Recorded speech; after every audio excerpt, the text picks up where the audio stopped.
Hey guys, how you doing again? It's Storyhawk here again. This time I'm reading some stories from the Entitled People subreddit, so sit back, relax and enjoy. Proposing at people's weddings is not okay. Backstory. My mum and dad split up when I was 12 and I for one was happy that they were separated. They were not bad people, they just weren't the right people for each other. My father still hasn't been remarried, though he is dating someone right now. Don't really like her, but it's my dad's decision.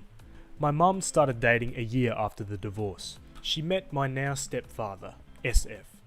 He had a son who I became quite close to, considering my biological brother went to live with my dad while I lived with my mum. So when my mum announced her wedding, we were all excited.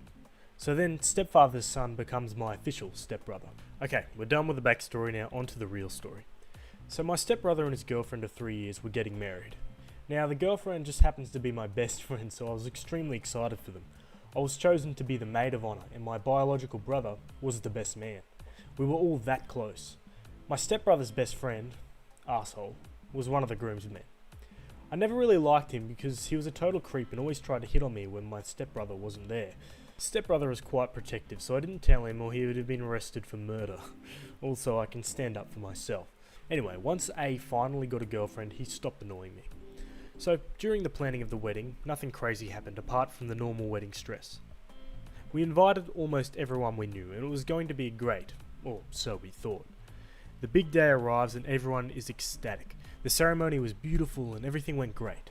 And then the reception came. It was going great. The groom and bride plus the bridesmaids and groomsmen were all seated at a table at the front of the venue, while the guests were sitting in front of us, so they were facing our table. Everyone was given speeches and enjoying the food, and then out of nowhere, A stands up and takes the mic and says he has something important to say. We're all confused as he had finished his speech, but we let him talk. I wish we hadn't. He asks his girlfriend to come up to the table, and I already know where this is going. He starts the speech on how much he loves her and how they were meant for each other. She's smiling, but I think she didn't want this to happen, now of all times. He then kneels down and pulls a ring out of his pocket and asks her to marry him. She says yes. They start running around showing people the ring, all while my best friend, BFF, looked like she was going to cry. My stepbrother and biological brother were whispering to each other. I couldn't hear what they were saying. Finally, my mum gets up to remind everyone that this was her son's wedding and that we should stop talking about someone else's engagement. Everyone was quiet. And suddenly we hear this banshee scream. The girlfriend starts screaming and crying, saying, "My mum had ruined her special day." And then A began screaming at us too, claiming that he did nothing wrong. They got kicked out in the end. My brother lost his best friend that day, but he didn't really care, because that idiot lost all his friends. I'm also going to be a bit petty and say they can't even have a wedding because of COVID-19, so hope they're happy. Sorry about this horribly formatted post, and hope you enjoyed reading this story of two dysfunctional humans that are a pain to this earth and humanity in general. Bye. Drunken lady hits us with her car and sues. We win. This happened some time ago, about 4 or 5 years. My mum was once hit by a car next to my house while we were waiting for my cousin to finish talking with her followers. She's a pretty big influencer, about 40,000 followers, in Instagram Direct. As we started pulling out, there was no one in the street. But halfway out comes this speeding car at 130 kilometers an hour, kid you not, in a 60 kilometer an hour area. And when they see my car pulling out, they hit the brakes. It did stop a bit, yes, but it collided with us and left a dent in our car. My mother backed up when she saw the speeding car, but couldn't help getting hit. A woman in her 40s, after the collision, comes out and starts berating my mother through her window. I still remember that alcohol smell as I was in the car, and she smelled truly like a bottle of Jägermeister herself. She started spurting out racist comments as my mother is from another place with a thick accent, though she's from the same country, while calling the police. Lo and behold, the cops come rolling, and this massive idiot starts complaining to the police in a condescending tone towards us, and every time my mother wanted to explain her situation, she just started incoherently screaming so she couldn't be heard. It looked like a circus. And while my mother was talking to the police officer, who looked as if he was about to hit someone, I went up to talk to my cousin. I asked her if she'd seen what happened, and she said yes, as she had seen it in her background while she was in the direct, and she was commenting on it right now. She had it on the direct, and I told her to save it just in case. Boy, did I hit it right. And when the police officer finished with my mother, He said to just pay the drunken lady's insurance. My mother was furious. She was the one speeding. The cop said that he hadn't seen what happened, and this looked like if she had pulled out without watching for anyone. My mum started getting real upset and angry, and started demanding to file an internal complaint. But he just walked away into his car and just went off. I approached my mum just as the drunken lady was spitting on her, just out of spite, saying that it was an expensive car and that she didn't know who she was. Of course, she sued. Now, I wasn't in the court date as I was at school, but my mum told me what happened, so here it goes. My mother took a duty lawyer and went straight to court. She presented the direct my cousin had done that clearly showed the speeding and the collision. The jerker tried to sue for damages. No insurance policy. Because she didn't even ask for it. We have to do it. And emotional damage. She sued her for speeding, unruly use of law, damages for the car, racism, and emotional damage. We didn't once say she was drunk, as it clearly wasn't visible, and they'd just shrug it off. We got to defend ourselves. Her lawyer did well, almost got us. She said she'd been speeding and that she didn't hit the brakes soon enough, but then she opened her mouth. Drunken lady. What the fuck did you expect me to do, huh? You can't ask a drunk person to do more than that. Jesus, you're just being jerks because you don't have insurance, right? She lumped back into her seat with a smug face. Her lawyer looked at her mortified, and the judge looked at her with wide eyes. My mother just smiled, without believing it. Judge, so let me put this straight. You were drunk? Drunken lady. Yes, I just got out from my husband's company meeting. Do you know what? I think I don't need to hear anything else. My mother won the lawsuit. This lady was a footballer's wife, and they'd been in a party with all their team. She was pissed drunk and went home in one of their cars, and then hit my mother's car. We won chunk money, and she was sent on probation and some jail time, because the drunken part just added public disturbance, public peril, and negligence. Here you go, some friggin' karma. This bitch had it coming. Edit. I forgot to mention this, and I answered in the comments. This cop was the lady's friend, and darn they pulled this on us, but we won because we had evidence. I can just wonder how many times this had happened, and what poor families were the other victims. Because if this cop did this with us, then he could have done it with other people. How to scare an entitled person. If you've read my other stories, you know that I'm an old woman and ran out of shits a long time ago. I'm sarcastic, and I'm not a stranger to foul language. A 14-year Navy vet said I cussed like a sailor, lol. I haven't posted for a while, and I finally have another story. After a couple of weeks of not leaving the house and needing some groceries, I threw on an old baseball cap, hadn't fixed my hair for a while, and ventured to my closest Costco.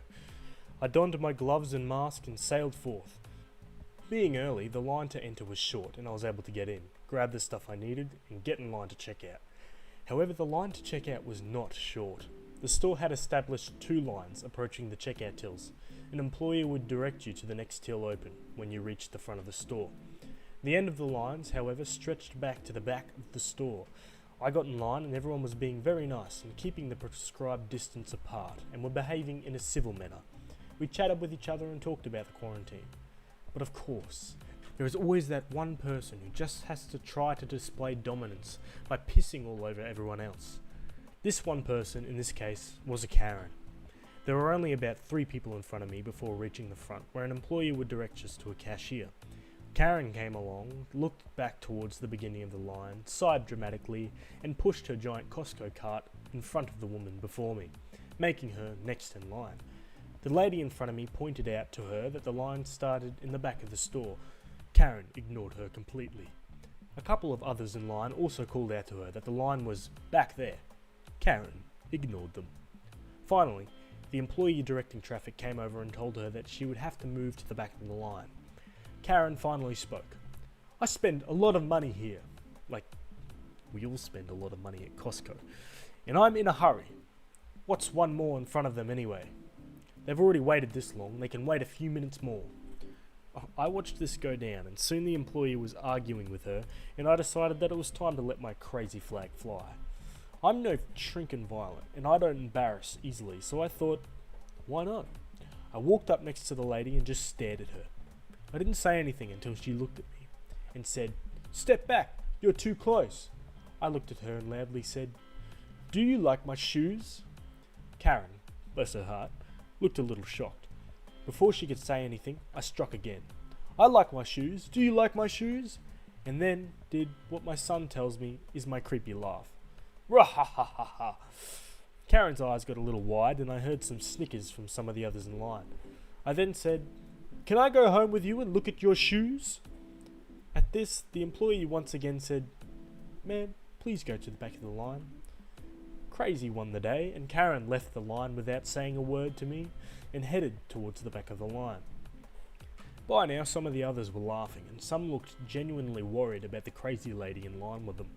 I just went back to my cart and said, "Well, sometimes you just have to fight idiots with crazy." Everyone seemed to relax, and a couple of us chatted for the few minutes it took us to reach the front of the line.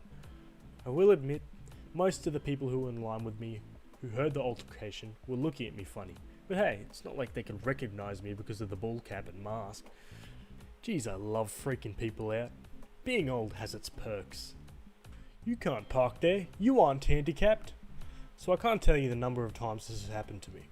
First, let me tell you, I have both failing knees and hips, the joys of getting older, and I now have to walk with a cane anytime I'm outside my home environment. Last year, my primary doctor told me I definitely would be considered handicapped by the legal definition, so she handed me a filled out form for my handicapped parking placards. Also, as I haven't had a regular job in over 10 years, I've taken to dyeing my hair in non-standard colours, usually green. Now, onto the story. I pulled into a handicapped parking space at my local Hy-Vee, local grocery store chain in the Midwest. And as I reach down next to me for my handicapped placard and my cane, there's a rapping on my window. I open my window just enough to talk. After all, I didn't know if this Karen is infected with the virus, and she's practically leaning on my door looking at me. Once the window is open an inch, she just yells at me, "You can't park here, you aren't handicapped." I finish grabbing my placard and place it on my rearview mirror and say, "Well, clearly my doctor and the state think I'm handicapped enough to need this placard." Karen then stammers out, "But a youngster like you with your green hair can't be handicapped." I just shook my head at her and pulled up my cane and my purse, closing my window. As I open my door, my carbon fibre and steel leg brace becomes visible as well. Karen then turns scarlet with a blush and departs, and peace returns. EM wants my window seat, but won't even ask me for it. A little background. Normally I travel for a living, and fly to and from Canada a couple times a month. My company uses a travel agent, and with only a few exceptions we are required to take the cheapest flight option, regardless of convenience or inconvenience to ourselves.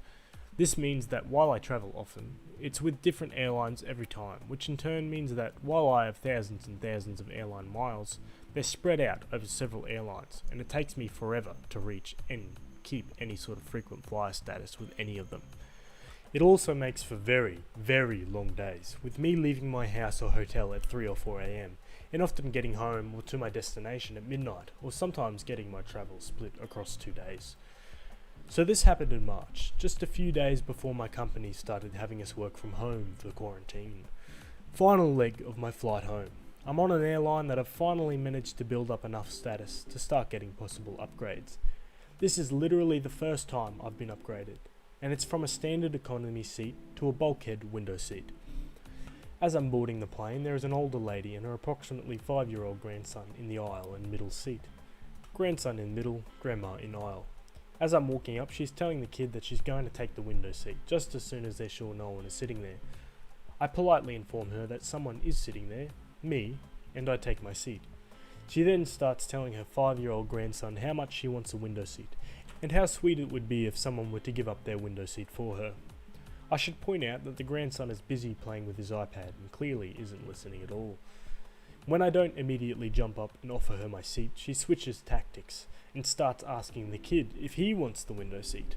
How cool would it be for you to have a window seat on your first flight ever? And such. The kid still doesn't give a shit and keeps playing with his tablet, and I again don't rise to the obvious bait. She then grabs a flight attendant and asks if there are any open window seats. The flight attendant says she's pretty sure they're going to be a full flight, but she'll check back after boarding is done.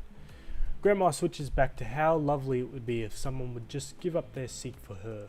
Note, we're back to giving the seat to her. It's no longer about the kid getting the window seat for his first flight ever.